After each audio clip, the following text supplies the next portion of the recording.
ఆంధ్రప్రదేశ్ రాష్ట్రంలో నెల్లూరు జిల్లాకు చెందిన స్థానిక సంస్థల ఎమ్మెల్సీ ఎన్నికల నేపథ్యంలో ఆ జిల్లాకు చెందిన కొవ్వూరు, సూలూరుపేట నియోజకవర్గాల్లో తెలుగు తమ్ముళ్లు ఆ పార్టీ అధినేత ముఖ్యమంత్రి నారా చంద్రబాబు నాయుడుకు కంటిపై కునుకు లేకుండా చేస్తున్నారు.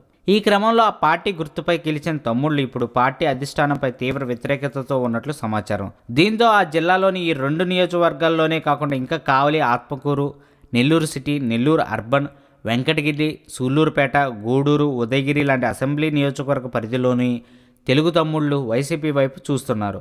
పార్టీ కోసం ఎప్పటి నుండో కష్టపడుతున్న వారి కోసం పదవులు, తగిన గుర్తింపు ఇవ్వకుండా మధ్యలో వచ్చిన వారికి తగిన ప్రాధాన్యత ఇస్తుండటంతో తమ్ముళ్ళలో ఈ వ్యతిరేకత వచ్చింది అని సమాచారం. దీంతో తమపై అసంతృప్తి చెలరేగి తమపై తిరుగుబాట్లను ఎగరవేస్తున్న వారిని ఎలా కట్టడి చేయాలని ఆ పార్టీకి చెందిన సీనియర్ నేతలు తలలు బాదుకుంటున్నారు.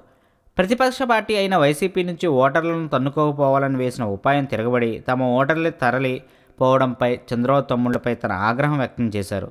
ఈ తిరుగుబాటు జిల్లాలోని మిగతా నియోజకవర్గాలకు కూడా పాకింది. స్థానిక మంత్రులు నారాయణ, సిద్ధ రాఘవరావు, పార్టీ జిల్లా అధినేత బీద రవీంద్రకు ఎన్నికల బాధ్యత అప్పగించిన సీఎం చంద్రబాబు నాయుడు ఈ వ్యవహారాలపై సీరియస్ అయ్యారట. స్థానిక సంస్థల సీటు ఓడిపోతే తీవ్ర పరిణామాలుంటాయని వారిని హెచ్చరించారు. ఏం చేసైనా సరే ఎన్నికల్లో గెలవాలని, అధికార యంత్రాంగాన్ని వాడుకోవాలని ఆదేశించారు. దీంతో 2 రోజులుగా మంత్రి నారాయణతో పాటు పార్టీ ముఖ్య నేతలు సోమిరెడ్డి చంద్రమోహన్ రెడ్డి, ఆదాల ప్రభాకర్ రెడ్డి, బీద రవిచంద్ర నష్ట నివారణకు చర్చల మీద చర్చలు జరుపుతూ నేరుగా రంగంలోకి దిగారు. అయినా కానీ తెలుగు తమ్ముళ్ళు ససీమేర అనడంతో వాకాటి గెలుపు సస్పెన్స్లో పడింది. చూద్దాం ఏం జరుగుతుందో.